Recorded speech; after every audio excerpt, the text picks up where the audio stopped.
चाहिए। शब्द भंगी में विधि निषेध अवस्थित है। अब इसमें देखो, दूसरे भंग से पहले भंग में अस्थि हो जाती है, दूसरे में नास्ति होती है।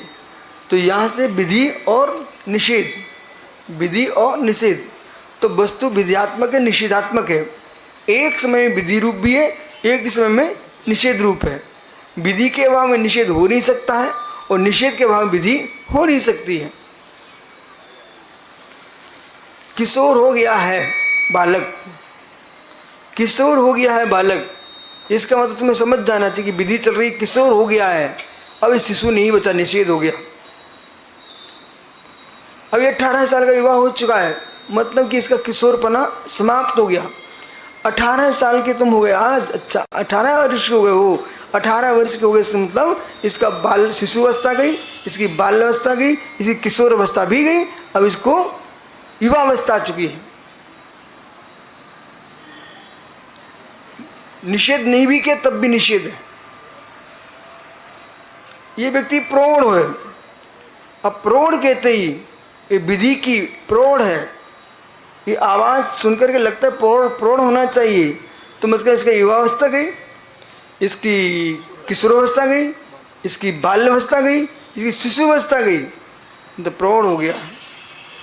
कंठ बोल रहा है, कंठ बोल रहा, कुछ दिन बाद ये वृद्ध आदमी की आवाज है, आवाज बदलती, आवाज बाल शिशु की, वही व्यक्ति सूर्य सूतने से आयु प्रमाण काल देख रहे वही व्यक्ति, परंतु कंठ की आवाज बदल रही है, वो वही नहीं बच रही है, अवस्था बदल रही है। एक ही आत्मा, उसमें रहने पर भी आत्मा के स्वभाव में अंतर आ रहा है, शरीर के स्वभाव में अंतर आ रहा है, व्यक्ति के भोजन में अंतर है, व्यक्ति भाषा में अंतर है, रहन सहन में अंतर है, परिणामों की परिणति में अंतर आ रहा है।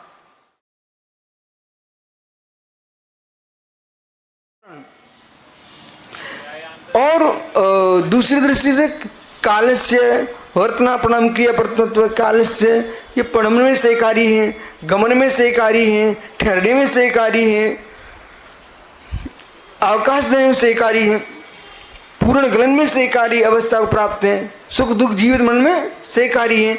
इस अपेक्षा से में सहकारी कारणकारी बन रहे हैं, लेकिन वास्तव में वो कारण कार्य बन रहा है, वो किस में जा रहा है? आपका पर्याय में जा रहा है। पर्यांतर जा रहा है। वस्तु सब बिगड़ नहीं रही है, बन रही है। वस्तु सब बन नहीं रही, बिगड़ नहीं रही, बन रही है। तुम बिगाड़ना देखना चाहते हो, बिगाड़ लीजिए। बोले क्यों बिगाड़ लीजिए? उत्पत्ति 6 हेतु, यदि ये तुम दृष्टि लगा रहे हो तो कार्य तो 6 हेतु। तो अब देखो भाई, ऐसे ऐसे चेले जन्म लेंगे तो गुरु को उनकी हर अवस्था का बोध निर्णय पहले से करके रखना पड़ेगा कि वक्रोक्ति लंका में कैसे जा रहा जीव, ये कहाँ पहुँच गए पता आपको? यहाँ पहुँच गए। बोले कारण बिगाड़ती है, पर्याय कार्य को बिगाड़ती है, कार्य करती कहाँ है? अरे कार्य का जो बिगड़ना वही कार्य है। क्या हुआ है?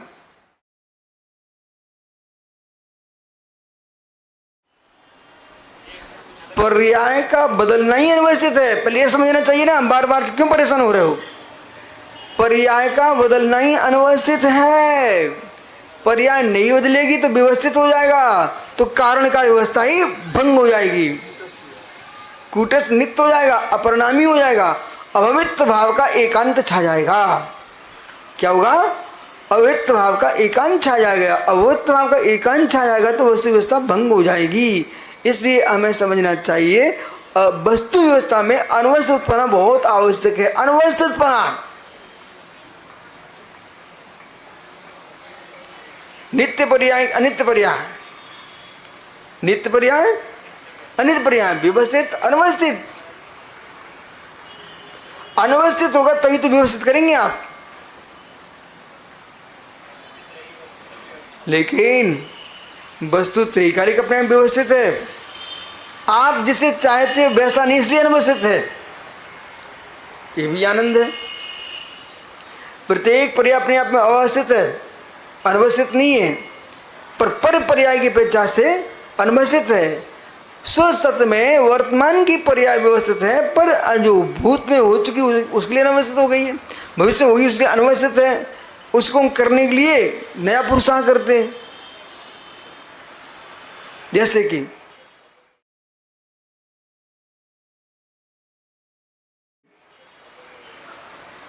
भाई विभसित बैठ जा,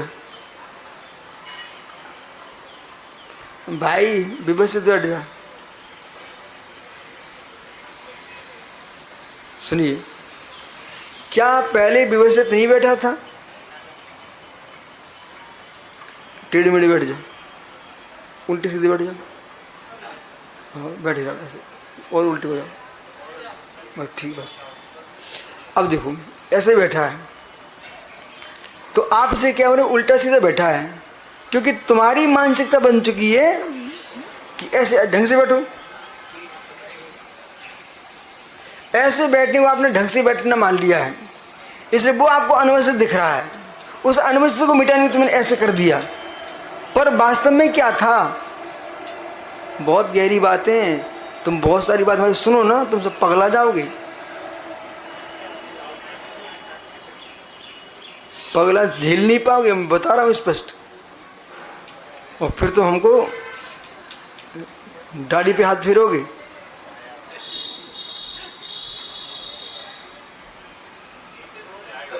हैं? नहीं, एक दिन तो हो जाएगा, पर तुम लोग हजारों दिन के लिए उसमें कैच कर लोगे और बाद में हमारी पूरी बातें नहीं बोलोगे। यही कह देखो विश्वेश्वर महाराज जी हमारे गुरु ऐसा बोलते थे, सुने कि नहीं?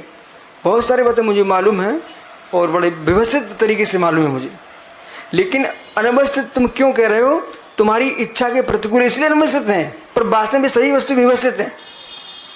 वस्तु व्यवस्था के अनुसार क्या मानेंगे? व्यवस्थित मानेंगे, अव्यवस्थित मानेंगे? वो तो अपने खुद का निर्णय हो गया कि हमें ऐसे बैठना पसंद है। ऐसा अब तुमने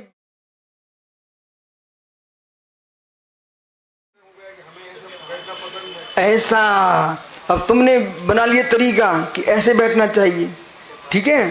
परंतु माताएं भोजन करती हैं, आपने देखा कितने बड़े घर की माता होगी, यदि वो सुंदर तरीके से अपने स्त्री स्वभाव में आगे भोजन करेगी और सुख से भोजन करेगी तो उसका तरीका अलग है। बताओ बेटा, माँ भोजन कैसे करती?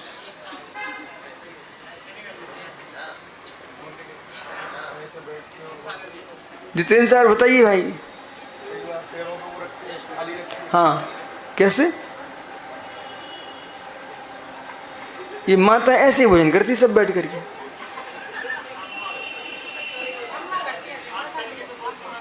ठीक है, अब जितनी माता है भी सब देख रही, तो माइली बोली कैसे करा नहीं हमारी माता।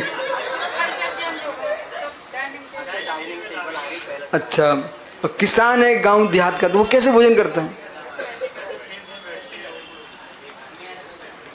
ठीक है, लेकिन सही क्या मानेंगे? सही क्या मानेंगे? अब तुम ऐसे बैठने लगे तो तुम्हें सही मानने लगे हो। अंग्रेज जो एडिकेट सिखा के हमको सही मान रहे हैं, हम तो एडिकेट सीख गए। तो आपको क्या हो गया है? कभी कभी ऐसे लगने लगता कोई पढ़ा लिखा आदमी अधिकारी है, वो कुछ कह रहा है तो तुम वैसे ही मन से हमारी बात हम आपको बता रहे हैं। हमारी टोडी फतेहपुर में गोष्ठी हुई, तो भाई ये विश्व सारी भाषा विचित्र है, विश्व सारी भाषा विचित्र है। थोड़े दिन आपको क्या हो गया है? कभी कभी ऐसे लगने लगता कोई पढ़ा लिखा आदमी अधिकारी है, वो कुछ कह रहा है तो तुम वैसे ही मन से हमारी बात हम आपको बता रहे हैं। हमारी टोडी फतेहपुर में गोष्ठी हुई, तो भाई ये विश्व सारी भाषा विचित्र है, विश्व सारी भाषा विचित्र है। थोड़े दिन चलती रही, फिर लास्ट में क्या हुआ? एक विद्वान बोला, तुम विचित्र कैसे बोलते हो? तुमने मापदंड जो बनाया है अपने मतलब से बना के रखा है। ये मापदंड के आदमी का नाम बोलिए आप। तो जितने मापदंड तुमने बना के रखे हैं ये आपने अपने अनुसार बनाया, इसलिए आप चला रहे हैं ऐसे। उनको हटा दो सब मापदंडों को। भाषा प्रकृति की प्राकृतिक है, तुम क्यों टेंशन ले रहे हो? प्रत्येक भाषा प्राकृतिक है।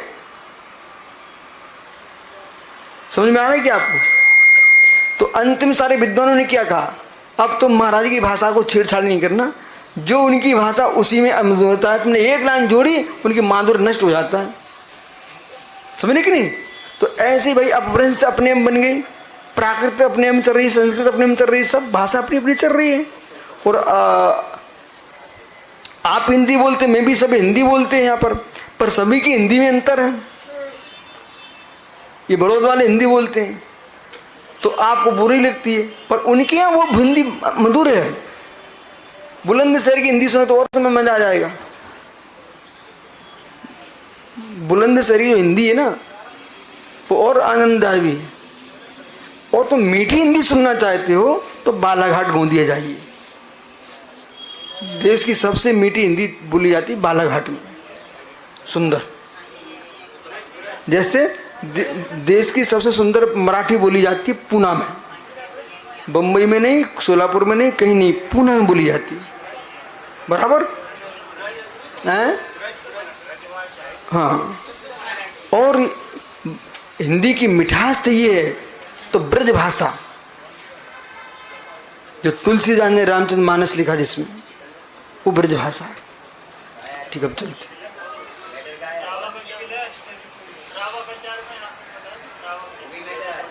क्या भी अब